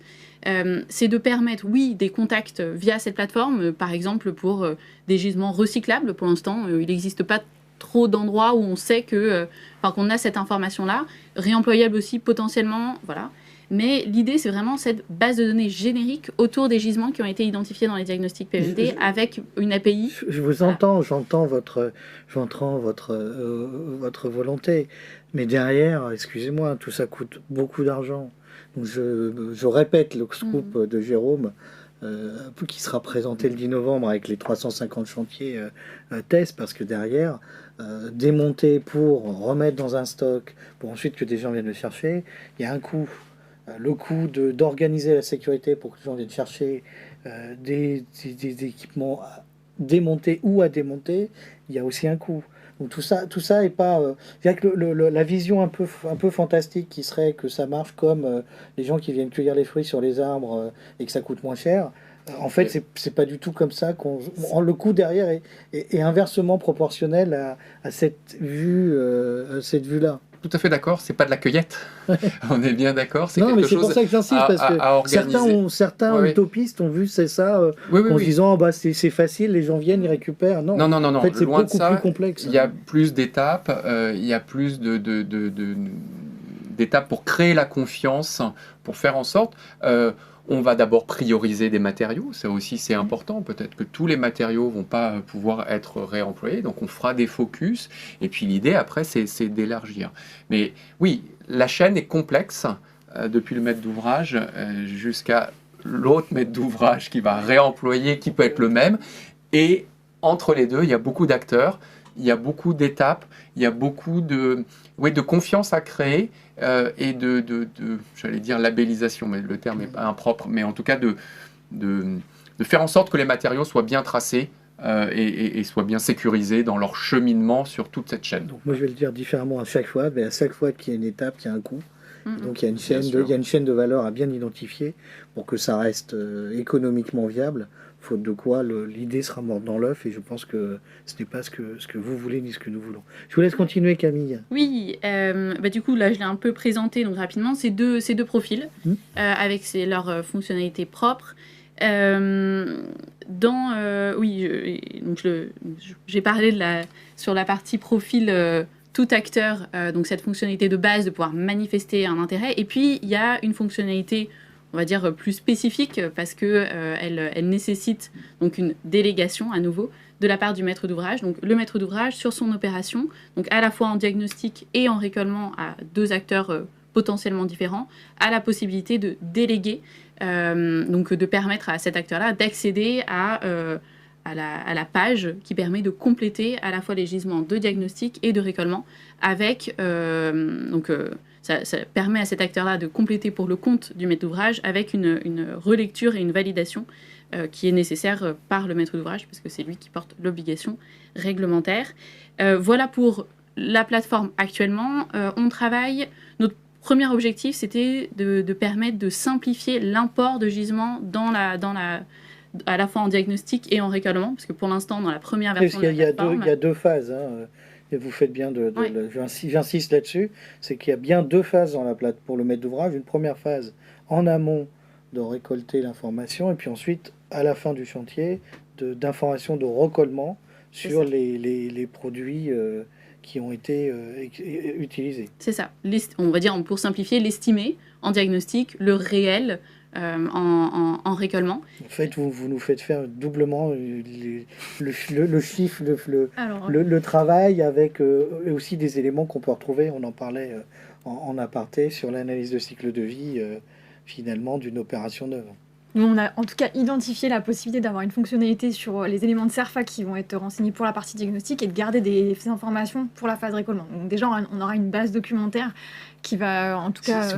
Oui, si on pouvait automatiser et ne plus parler de CERFA, mais plutôt de base d'information. Voilà, en tout cas, de toute façon, l'enjeu sera le même, mais c'est vrai que nous, on accompagne nos maîtrises d'ouvrage sur cette partie un petit peu tutoriel de délégation pour leur dire, voilà, en tant que diagnostiqueur PMD, accompagnateur sur ces enjeux de réemploi, il y a cette délégation qui est possible, et en tout cas, on voit les fonctionnalités de la plateforme qui permettent de garder donc la traçabilité des informations qui ont été renseignées en diagnostic et aussi en récollement. On aura quand même cet enjeu de traçabilité à poursuivre en phase chantier qui est quand même crucial pour la maîtrise d'ouvrage, qui n'est pas forcément toujours connu, qui est la tenue du registre déchets et qui confirmerait bien en fait les exutoires donc des déchets et inversement les bordereaux de dépôt qui pourront qualifier de matériaux. Alors que quand je démonte un produit, il est réutilisé dans une opération B, je le trace aussi? Alors, tout est dans le périmètre du maître d'ouvrage. C'est pour ça que dans la partie réemploi, j'ai pas dit la trace, enfin, dans le récollement, j'ai pas dit où je m'arrête, c'est-à-dire que exactement. Voilà, à quel moment ma responsabilité s'arrête. Ouais. D'où le terme destiné au réemploi, dans le sens où on a pu déposer, je sais pas, des portes qui ont été remis, par exemple, à une plateforme de reconditionnement. La traçabilité du maître d'ouvrage s'arrête à cette étape-là. Il n'a pas, là, je reprends mon cas spécifique, des particuliers vont venir récupérer des équipements. Où s'arrête ma responsabilité? Quand le particulier a démonté l'équipement et qu'il est parti du chantier avec. Oui, sur la question des particuliers, je pense que c'est justement un cas très particulier. Bon, mais en tout cas, oui, l'obligation du maître d'ouvrage, c'est de savoir à qui a été remis son gisement. J'ai donné à monsieur... Élodie est venue démonter un chauffe-eau. Elle est repartie avec. Je sais que c'est Élodie qui est partie avec le chauffe-eau. Oui. Et ma responsabilité n'existe pas. J'ai aucune responsabilité sur le produit démonté. Alors, dire pas qu'il y a tout à aucune fait. C'est-à-dire que... C'est pour ça que je vous emmène jusqu'au bout. Au bout. Je le mets chez moi, votre chauffe-eau, il explose. Ouais. Vous me tuez. Vous imaginez bien qu'il va vous arriver. Je serais très malheureux, Élodie, parce qu'on ne ferait pas le webinaire 4. On n'en fera pas le 4. Mais donc, c'est toute notre problématique de maître d'ouvrage qui est aujourd'hui la sécurité. Donc, en fait, vous êtes en train de me dire que... ces matériaux, d'être sûr que demain, on ne va pas avoir un incident avec un tiers qui soit n'importe qui. Si un maître d'ouvrage le réutilise, c'est pour mettre dans une opération avec un client. Et s'il y a un incident, forcément, on va venir nous chercher. Normalement, donc, la responsabilité est zéro. Vous utilisez... Je ne sais pas comment ça se passe juridiquement. Donc, ce qu'on préfère, c'est avoir recours justement avec d'autres organismes intermédiaires qui vont requalifier le produit en termes de qualité et sécurité pour nous dédouaner de cette responsabilité. Et ça, ce côté, vous le faites ou on se poserait la question à Cassandre tout à l'heure? Alors, on intervient effectivement dans cette logique-là parce que l'idée, c'est effectivement de sécuriser l'approche du réemploi. Donc déjà, il y a un premier enjeu qui est vraiment d'identifier les matériaux qui ont un haut potentiel de réemploi. Et ça nécessite une approche multicritère et notamment les enjeux de sécurisation. Donc il y a certains gisements de matériaux, notamment les matériaux de seconde œuvre, qui n'ont pas d'enjeu a priori sécuritaire. Donc ils vont nécessiter quand même de identifier un certain nombre de caractéristiques techniques, mais qui vont avoir un scope plutôt sécurisé et de réemploi assez facilité. Donc ça, ces gisements, ils ont notamment aussi été identifiés. Donc là, je renvoie vers une autre source qui est la liste des 29 matériaux qui est identifiée par le CSTB, qui permet d'identifier ces gisements de haut potentiel. Dès lors qu'on est sur des gisements qui peuvent amener en fait des enjeux de sécurité des personnes, de structure, de type clos couvert ou même des questions d'incendie ou de fonctionnement, en effet, il y a un enjeu en fait à venir caractériser le matériau et c'est ce que nous on propose dans notre chaîne de valeur, c'est la qualification des matériaux de réemploi. Donc ça s'appuie aussi sur nos métiers historiques qui sont ceux en fait du contrôle technique où là il y a vraiment un enjeu à aller chercher je dirais toutes les garanties d'un point de vue technique, juridique et assurantiel pour garantir que ces matériaux sont favorables au réemploi. Cassandre, dans votre offre également, c'est quelque chose que vous avez déjà mis en œuvre, sur lequel vous travaillez? Alors effectivement, on a, on va dire, 3 casquettes. Il y a celle du diagnostiqueur PEMD, il va y avoir celle de l'accompagnement du maître d'ouvrage, et ensuite on a vraiment la casquette contrôle technique. Donc l'idée de l'accompagnement, c'est vraiment d'arriver avec dans l'idée, le dossier complet à mettre sur le bureau du contrôleur technique et qu'il ait plus vraiment de questions à se poser parce que on lui aura fourni tous les documents parce que ce sera passé par des plateformes, par des requalificateurs. Donc du coup, il aura tous les documents comme si c'était un matériau, on va dire, neuf. Ensuite, il y a la casquette du contrôleur technique. Aujourd'hui, je pense qu'il est important de remettre aussi le métier du contrôleur technique un peu en avant et repréciser ce qu'il a le droit de faire et de pas faire. parce qu'en fait, il est très restreint. Le contrôleur technique, officiellement, il se base sur des documents pour dire oui ou non, ça ira dans tel usage. On va pas aller requalifier le produit, parce que sinon on requalifierait quelque chose qu'on validerait par la suite en tant que bureau de contrôle. Donc on va faire une analyse de risque sur des produits, donc des produits comme il a été dit qui ne sont pas très risqués. On va analyser le risque et on va se dire bon ben là ça va aller, on n'a pas besoin d'aller faire des tests supplémentaires ou de demander des tests supplémentaires au maître d'ouvrage. Par contre, si demain un maître d'ouvrage vient et nous demande de réemployer une porte coupe-feu, faut pas oublier que le contrôleur technique s'engage au pénal sur tout ce qui est sécurité de la personne. Donc là, très clairement, il va être très frileux et il va demander à ce que il y ait des documents qui permettent de justifier les performances de cette porte coupe-feu, par exemple. Donc il y a vraiment ces deux casquettes AMO réemploi où on accompagne à constituer le dossier en s'entourant des acteurs qu'il faut, et cette casquette contrôleur technique qui est plus oui ou non ça va aller en fonction justement des documents qui auront été fournis.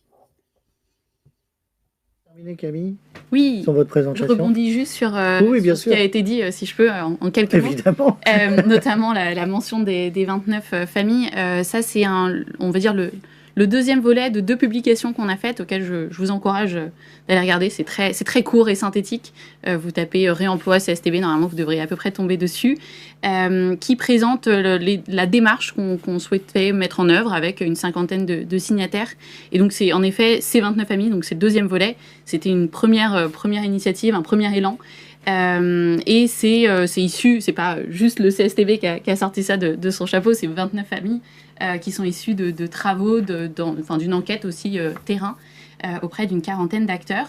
Et peut-être dans la continuité de ces travaux-là, je vous mets aussi en visibilité, peut-être qu'on pourrait en parler dans un prochain volet. Vous aussi, vous voulez le webinaire. Bien sûr, Elle a pris son abonnement. Les travaux du projet de recherche Spirou, qui vise que vous avez, je crois, dans vos slides également. Là, pour le coup, j'avais pas prévu d'en parler, d'y dédier du temps. Mais Spirou, pour le coup, c'est un travail qui vise à collaborativement travailler autour de guides sur 10 familles de produits. Guides qui viennent proposer une structure autour justement des enjeux qu'on mentionnait là, de qualification, ou en tout cas de quelles étapes vers identifier les performances, enfin le diagnostic, la phase de reconditionnement, et du coup y associer l'évaluation des performances résiduelles des familles de produits par famille de produits. On a été invité à travailler à ces éléments-là, je crois. Ouais. Je ne sais pas si c'est revenu vers vous, Elodie, mais on donnera l'information. En tout cas, si vous souhaitez participer, il y a un comité de suivi de ce projet. On y est invité, donc à réemploi@csTB.fr. Je vais le diffuser largement également à la suite de ce webinaire. Très bien. De toute façon, je pense qu'on a vu beaucoup de choses. Je vais un peu passer les éléments. Alors, j'avais prévu une présentation aussi pour reposer le cadre du CSTB de façon assez simple. CSTB, Centre scientifique et technique du bâtiment. On a un EPIC, alors ça fait beaucoup de sigles, établissement public, industriel et commercial, donc au service, on va dire, des enjeux du bâtiment d'aujourd'hui, de demain. Avec alors, on est très connu, on va dire, autour des questions d'essais, de certification. On a aussi tout un volet de recherche et d'expertise. J'en parle aussi parce que c'est mon métier sur l'économie circulaire. Et la recherche au CSTB est structurée au cours de 4 grands domaines d'action stratégique, dont un associé à la question de l'économie circulaire. Je ne vais pas y passer trop de temps, mais je trouve que c'est intéressant aussi pour poser le cadre de ce dont on parle. Dans notre feuille de route économie circulaire, on a un premier axe autour des enjeux de connaissance des flux de matériaux, de la modélisation, de la caractérisation d'un parc bâti. On a un modèle qui permet de modéliser les bâtiments et donc d'y associer des flux de bâtiments. Ça s'appelle BTP Flux. Je vous invite à... Jérôme, ça c'est quelque chose, c'est des travaux dans lesquels vous êtes associé également avec les... Oui, on a regardé évidemment. Ouais. il y a eu un webinaire la semaine dernière, si je ne me trompe pas. Oui. Donc, le replay est disponible si vous voulez en savoir plus. Et puis, des travaux aussi de prospective dans la suite de ce qui avait été mené par l'ADEME, le CSTB, sur Imaginons les bâtiments de demain, autour de se projeter sur les ressources du bâtiment demain. Des travaux en deuxième volet autour de la valorisation de l'existant. On a parlé de réemploi, de recyclage, de la plateforme PEMD. Et puis, je voulais vous mettre en lumière aussi la question de l'anticipation au stade de la conception, parce que l'économie circulaire, c'est pas juste, entre guillemets, le réemploi, c'est aussi concevoir différemment, réintégrer, parler aussi de démontabilité, d'évolutivité. Voilà, donc ça aussi, c'est des travaux qu'on peut mener et sur lesquels on travaille à la fois d'un point de vue méthodologique, qu'est-ce que la circularité, et puis développement d'outils. Je profite juste d'un dernier message. On a lancé donc, cette année un projet de recherche qui s'appelle E2IC, Évaluation environnementale des impacts chantiers, donc soutenu par l'ADEME. Et là, on est en phase de recrutement de chantiers. On cherche des chantiers pilotes pour venir travailler avec nous et nous aider à faire remonter de la donnée dans le but de mieux comprendre, connaître les impacts chantiers en lien avec le contributeur chantier de la RE 2020. Donc, bien sûr, on cherche des chantiers neufs, mais aussi des chantiers de rénovation et de déconstruction. Donc, c'est très large. L'ouverture des inscriptions, c'était au début du mois. On a décidé de ne pas clore les Et vous faites bien parce que je n'avais pas vu cette information et je l'ai appris en préparant ce webinaire. Mais c'est aussi pour ça, voilà, je profitais Mais ça sert à ça. de cette journée pour vous le partager. Donc je vous remettrai le lien, je crois que je vous l'avais partagé, et puis je l'avais mis là dans la présentation. Il suffit de cliquer sur lien pour accéder au site de l'Alliance HQE et donc au formulaire d'inscription. Et donc je vous répète bien, à l'idée, à la base, on avait imaginé fermer les inscriptions, et c'est pour l'instant ce qui est écrit sur le site, mais on va laisser ouvert. Oui, laissez-les ouverts au moins une semaine ou deux et on va avoir jusqu'à la réunion d'information. D'information le 13 novembre, auquel vous êtes tous invités pour en savoir plus. Que d'informations, le scoop des 350 chantiers, le suivi, la réunion d'information. Ces webinaires, on devrait le faire plus souvent, je veux dire. Donc Estelle, Socotec, les missions, votre mission, votre département. Oui, tout à fait. Alors déjà, un des points d'honneur qu'on s'est mis pour nos missions au sein de Socotec, notamment Immobilier Durable, qui est notre filiale dédiée à ces enjeux-là, c'est la mise en conformité avec notre approche Green Trust, qui est effectivement de s'inscrire alors à une échelle un petit peu plus globale, qui est celle de la taxonomie européenne. Vous l'évoquiez tout à l'heure. Oui, c'est important parce que je fais une parenthèse là-dessus, parce qu'on a fait un webinaire sur la taxonomie également, où on a beaucoup concentré la réflexion sur la partie énergétique voilà, tout à fait. Et carbone, mais il est vrai que dans les autres critères, il y a ce critère économie circulaire. Avec des indicateurs qui sont en cours de constitution. Et qui est un des plus compliqués au niveau européen à atteindre, parce que derrière, les pourcentages de produits recyclables, recyclés sont assez importants dans les seuils qui existent dans la taxonomie. En tout cas, on a vocation à s'inscrire dans cette dynamique-là et c'est ce pourquoi on a aussi une agence dédiée à l'économie circulaire, parce que c'est un objectif notable de la taxonomie et on vise à s'inscrire dans ce sens. Donc c'est une agence centrale qui va venir vraiment structurer l'approche de Socotec, mais qui vient aussi soutenir l'ensemble en fait de nos 40 ambassadeurs qui sont donc, sur l'ensemble du territoire national et qui nous permet aussi d'avoir un maillage territorial très fin, ce qui est d'intérêt pour l'économie circulaire. Pourquoi ? Parce qu'on est vraiment à échelle locale et sans ça on ne peut pas créer en fait de dynamisme local.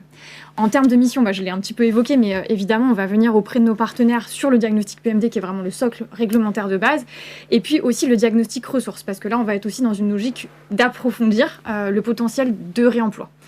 Donc on s'est saisi de la plateforme qui nous permet notamment de répondre avec nos partenaires à ces enjeux de délégation, parce qu'on sait qu'il y a quand même un enjeu de pédagogie, donc on vient aussi soutenir nos partenaires pour remplir ces éléments d'information. Et puis on s'inscrit dans la continuité, on parlait des manifestations d'intérêt par rapport au gisement, on sait qu'il y a une chaîne de valeur qui est un petit peu complexe aussi quand on veut mettre en regard l'offre et la demande. Qu'il va falloir identifier et structurer, ce que disait Cassandre également. Ça va être le sujet majeur là, de cette année 2024, c'est combien ça coûte, qui paye, comment et qu'est-ce qu'on peut mettre en place pour que ce soit viable. Et donc en fait, C'est pas juste un rêve. voilà, on est le petit trait d'union qui va faire qu'on va essayer de gagner en fluidité sur la partie économie circulaire. Je voulais juste mettre un petit peu en visibilité la difficulté pour les matériaux de passer en fait sur certaines voies de valorisation. Et comme on le disait, nous, on vise aussi à avoir cette notion de sécurisation avec la qualification des matériaux. On voit aussi qu'on parlait de confiance. Ça, c'est aussi un apport de confiance à la filière. Et je revenais aussi sur la notion de maturité. On va aussi gagner de l'argent parce que les acteurs vont être plus matures. Et on a eu plusieurs effets d'annonce, mais en tout cas, nous, on a eu la chance hier, et je souhaitais vous en parler aujourd'hui, en fait, d'avoir la restitution du Tour de France de Réavi. Réavi, c'était une association qui œuvre à faire évoluer les pratiques de réemploi, donc qui est une plateforme d'économie circulaire, et qui a mis en place, avec notre soutien, en fait, des fiches d'autocontrôle qui permettent en fait, à la traçabilité en fait, du reconditionnement d'évoluer dans ce sens. Donc il y a un vrai enjeu, en fait, dès lors qu'on veut faire du réemploi, à pas hésiter à s'orienter vers des acteurs qui ont cette historique juridique, technique et assurantielle, comme les contrôleurs techniques, et à les associer très en amont. En fait, on voit souvent le contrôleur technique en disant bon, on verra ça plus tard. Non, n'hésitez pas effectivement à en parler. C'est des discours qu'on peut avoir avec les assureurs, réassurer les parties prenantes sur les freins et les leviers qu'on peut trouver en faveur du réemploi. Oui, parce que là, en fait, le sujet qui est souvent débattu, c'est l'assurance, mais en réalité, c'est pas un problème d'assurance, c'est un problème de qualification du produit qui permet à l'assurance de savoir ce qu'elle assure. Oui, parce que l'assurance, elle va faire cette notion de gestion de risque. Elle va se poser la question sur les documents. En fait, qu'est-ce qui me prouve en fait que votre matériau est employable? Donc ça, nous, on aide en fait à caractériser vraiment la partie documentaire. Elle va se poser la question sur la qualité en fait et l'activité de l'entreprise, et aussi la question en fait juridique et économique, à savoir est-ce que ça peut causer un sinistre coûteux?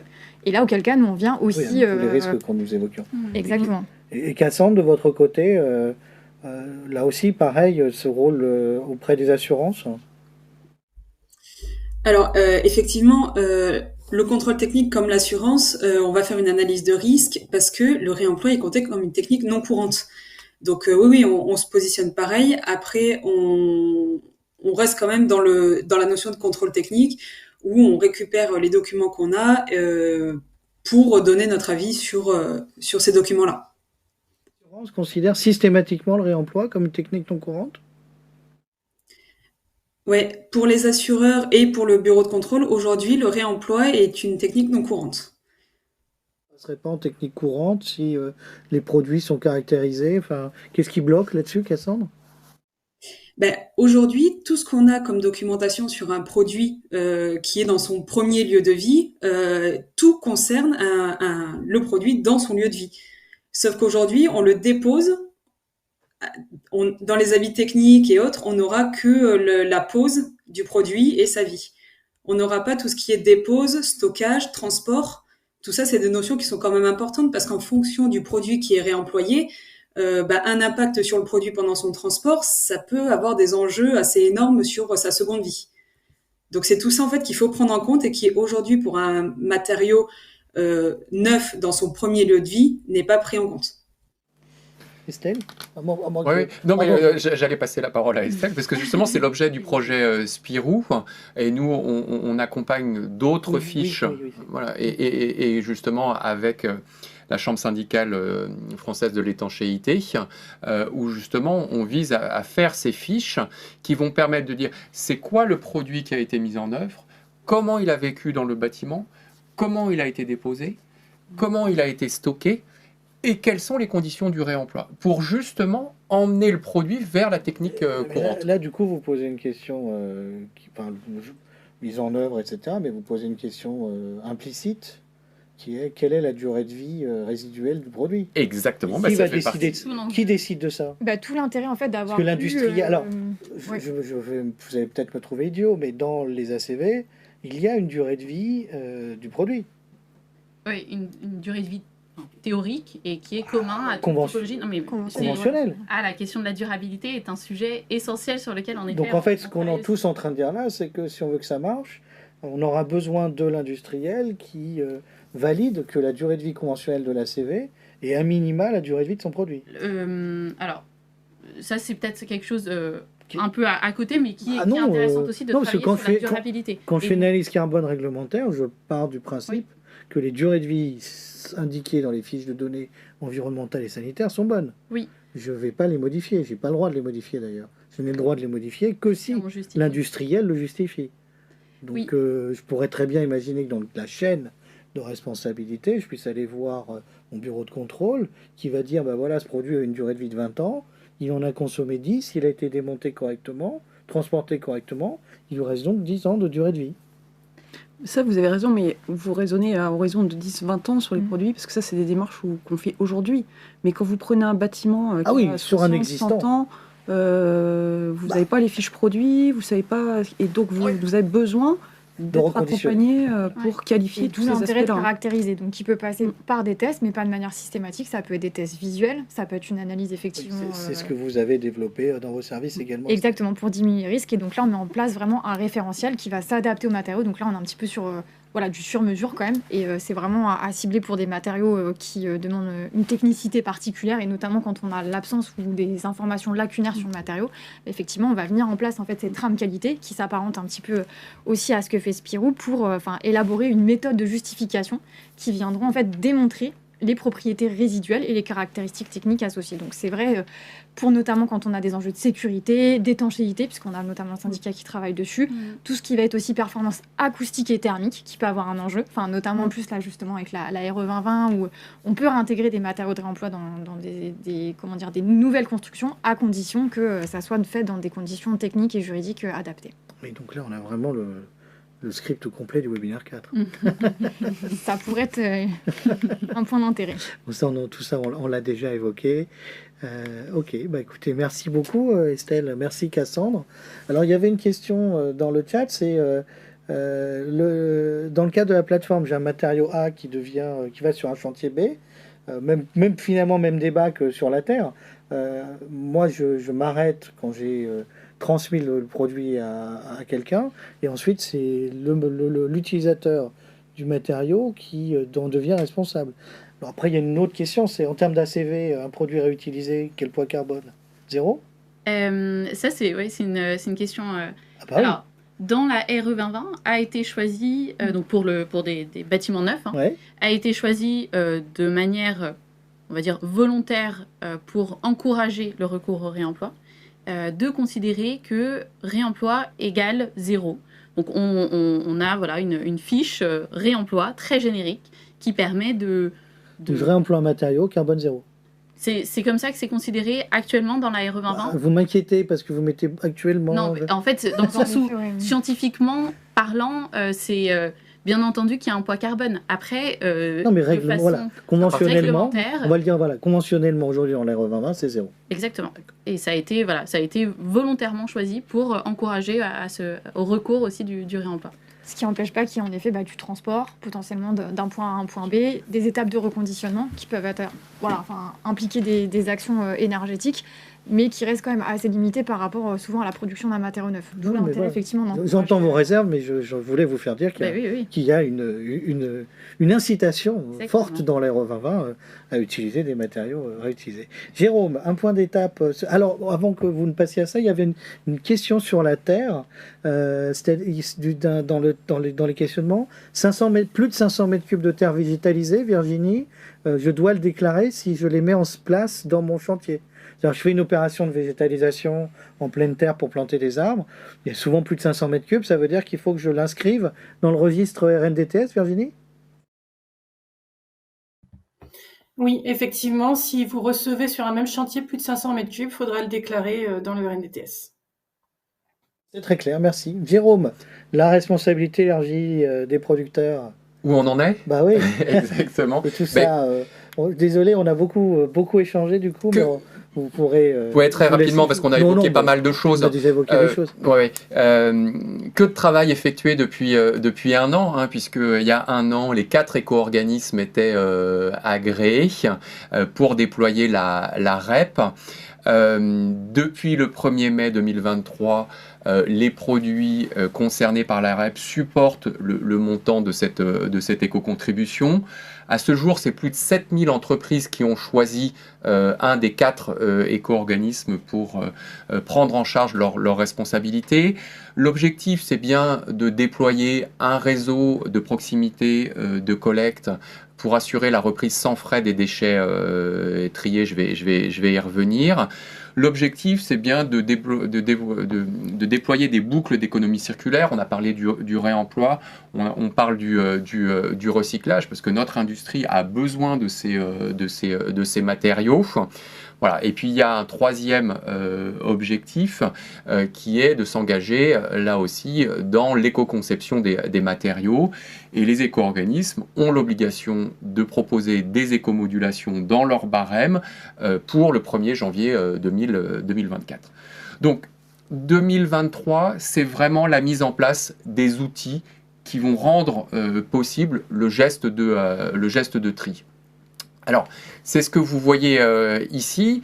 Il y a des points de reprise qui se déploient. Alors, j'actualise les chiffres à hier soir.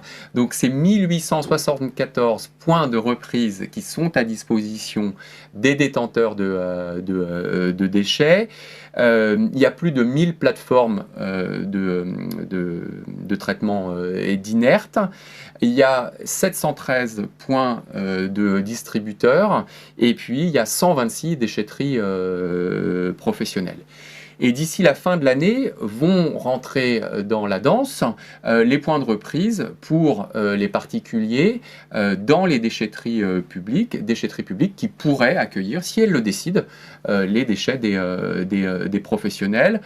Aujourd'hui, on a aux alentours de 270 collectivités qui nous ont fait signe et qui souhaitent s'engager dans la démarche sur les 650 qui sont concernés par un réseau de déchetteries publiques. Donc aujourd'hui, si l'année dernière, quand on s'était vu, c'était pas matériel, depuis un an et à ce jour, il y a des points de reprise sur le territoire. Alors, comment les connaître ? Eh bien, il faut aller sur le site de l'éco-organisme coordonnateur. Vous inscrivez votre chantier ou le lieu de votre activité et puis vous avez en face de vous des points qui vous indiquent comment on peut reprendre un certain nombre de choses. Les standards de matériaux aussi sont connus. Donc le geste de tri, c'est un geste de tri qui vaut de Lille à Menton. Et donc ça aussi, c'est très important. Ils sont disponibles sur le site de l'OCAB. J'ai évoqué le contrat collectivité puisque les éco-organismes sont en concurrence sur l'ensemble des points de reprise. Nous faisons nos meilleurs efforts pour aller chercher les matériaux, les produits à recycler, les produits à remployer à due proportion de notre part de marché. Il y a une exception à cela, que sont les déchetteries publiques, puisque nous avons dû concevoir un contrat type unique, modalité, barème, schéma technique, identique pour chacun pour toutes les collectivités, pour tous les éco-organismes. Voilà, puis il y a un certain nombre de sujets que l'éco-organisme coordonnateur attire à lui pour créer les conditions de déploiement de la REP dans les meilleures dispositions possibles. Et vous avez sur le site des fiches techniques, par exemple sur les produits à double usage, ceux qui sont dans le TP et ceux qui sont... Voilà. Ça a été de nombreux débats que nous avons eu ces derniers mois sur le double usage. Exact. Et comment on fait ? Et bien justement, il y a une liste de produits in et une liste de produits out. Quand vous êtes in, quel que soit votre usage, vous payez l'éco-contribution. Quand vous êtes out, quel que soit l'usage, vous ne payez pas l'éco-contribution. Donc il y a une ligne de partage des eaux. Alors il reste encore quelques produits à double usage sur lesquels nous demandons l'arbitrage des pouvoirs publics. Si je passe maintenant, alors je change de casquette, là je parlais au CAB, très clairement, et là je prends ma casquette Valobat pour vous montrer la dynamique de déploiement des points de reprise. Là vous avez devant vous les 500 points de reprise au 15 octobre dernier. 500 points que Valobat a ouvert, 386 chez les distributeurs et 114 dans les déchetteries professionnelles. Nous souhaitons effectivement ouvrir des points de reprise multiflux, au moins 5 flux sur les 6 flux qui sont imposés. Et donc ça, pour nous, c'est très important. Et puis, je complète la photographie. On a parlé des points de reprise chez les distributeurs, chez les déchetteries professionnelles. On a parlé des collectivités locales. Il Il y a 2 autres dispositifs qui sont imposés sur lesquels Valobat fait des offres enfin, des propositions de valeur. Vous savez qu'il y a une obligation de tri et de collecte sur les chantiers de plus de 50 mètres cubes. Eh bien, depuis le 18 octobre, vous allez sur le site de Valobat et vous avez la possibilité de déclarer votre chantier. Et puis, il y a une autre offre qui est celle des entrepôts des entreprises du bâtiment qui ces entreprises rapportent leurs déchets sur leur entrepôt et trient sur leurs déchets dans leurs entrepôts. Et là aussi, Valobat ira chercher ces produits-là chez ces entreprises. Gratuitement? Oui, sans frais. Non, on mettra à disposition des bennes. Alors, il y a des conditions, bien sûr, Oui. des seuils, des rotations minimum, mais effectivement, ces bennes sont mises à disposition. Dans le cadre de la... Dans le cadre de la... On est gratuit, mais c'est donc non payant Exactement. à l'acte. Alors juste, je voudrais alerter sur un petit point, parce qu'on est quand même ici au sein de la FPI, donc avec des promoteurs immobiliers. Je rappelle juste qu'en termes de responsabilité, il est interdit que les entreprises avec lesquelles on travaille ramènent leurs déchets, puisque nous en sommes propriétaires. Donc ça, c'est applicable pour des entreprises de travaux, des entreprises générales, des constructeurs, mais pas pour des promoteurs immobiliers. Alors attention à pas encourager les entreprises à ramener leurs déchets, vous vous mettriez en illégalité totale. Vous faites très bien de le rappeler, absolument. Alors, très clairement, vous avez vu que j'ai dressé un panorama complet des solutions, les points d'apport volontaire, les points de reprise, le contrat entrepôt et le chantier de plus de 50 mètres cubes. Donc, c'est bien l'ensemble de ces solutions qui doivent être adressées. Et la conviction chez Valobat, c'est pour ça qu'on propose ce panorama complet de l'ensemble de ces dispositions, pour que justement chaque acteur puisse trouver sa solution. Je suis artisan, je passe 2 fois chez mon distributeur par semaine, mais peut-être que le distributeur sera le bon lieu pour se déposer. Je suis un acteur où je génère des chantiers de plus de 50 mètres cubes. Bah, évidemment, la solution, c'est le chantier de plus de 50 mètres cubes. Voilà. Oui, ça, c'est très clairement... La remarque sur la responsabilité du maître d'ouvrage promoteur n'est pas du tout la même, et c'est important de le... Ça semble plus facile, mais c'est une fausse bonne idée, parce que vous n'aurez pas de suivi de déchets bon avec votre nom dessus. Et donc, du coup, en termes de responsabilité, on va vous dire vos déchets sont partis où. Et là, typiquement, vous êtes pénalisable. D'accord. Puis un vrai engagement, en fait, à encourager le tri in situ. Enfin, pour le coup, ou sur une plateforme dédiée. Ou sur un point de reprise. Mais bon, Évidemment. la solution entrepôt est une solution qui avait été demandée par la FFB et la CAPEB. Et donc, on le propose, mais ça répond à une problématique, à un certain nombre d'acteurs, et certainement pas à toutes les solutions. C'est bien le panel complet qui va permettre d'adresser. Mais comme l'a dit fort bien Elodie, on garde en tête notre responsabilité par ailleurs dans le cadre des obligations de tri déchets. Voilà, et puis dernier point, je ne vais pas m'étendre dessus, c'est parce que d'abord, je voudrais revenir sur le quatrième webinaire sur le réemploi, donc j'accepte l'invitation. Mais on a beaucoup parlé du réemploi. Notre plan d'action, on le fera connaître de manière complète le 10 novembre prochain lors d'une conférence de presse. Pour nous, c'est un pilier qui est très important. Le recyclage, la valorisation matière, oui, et aussi les réemplois. Et l'objectif de ce plan d'action, c'est bien de créer, on l'a dit plusieurs fois, la confiance et faire des parcours de produits qui vont rendre possible le réemploi. Merci beaucoup Jérôme, ça ouvre la porte, parce qu'on parlait d'interopérabilité entre les données ACV, les diagnostics, le réemploi. Merci beaucoup Jérôme. Alors avant de conclure, une dernière précision Virginie sur les terres, parce que ça perturbe apparemment 2 de nos auditeurs. Les 500 mètres cubes que j'utilise, c'est le volume global qui reste sur le chantier, et pas les flux entrant-sortant qui peuvent faire plus de 500 mètres cubes. Alors effectivement, ça dépend de quel point de vue on se place. Donc si vous sortez des terres, alors c'est si vous sortez plus de 500 mètres cubes sur un même chantier d'excavation, il y a la notion de chantier qui est quand même importante. Et à l'inverse, si vous recevez des terres, c'est plus de 500 mètres cubes pour un même chantier de valorisation. Donc il y a quand même la notion de chantier de valorisation. Les mouvements, c'est le cumul. C'est le cumul, voilà, sans notion de durée. Je vous remercie beaucoup, Virginie. Bah, écoutez, je profite que vous ayez la parole pour vous remercier d'avoir participé, de votre présentation. Merci beaucoup à vous, Virginie. Merci également à tous nos autres participants. Merci à vous. Je vais vite parce que je vois qu'on a déjà dépassé de 5 minutes. Un grand merci à tous nos participants. Merci beaucoup à nos auditeurs et aux questions posées. Et donc, rendez-vous dans quelques mois pour le 4e épisode qui sera cette fois-ci axé sur la filière de réemploi. Merci à toutes et à tous. Je vous souhaite une excellente journée et à très bientôt. Au revoir.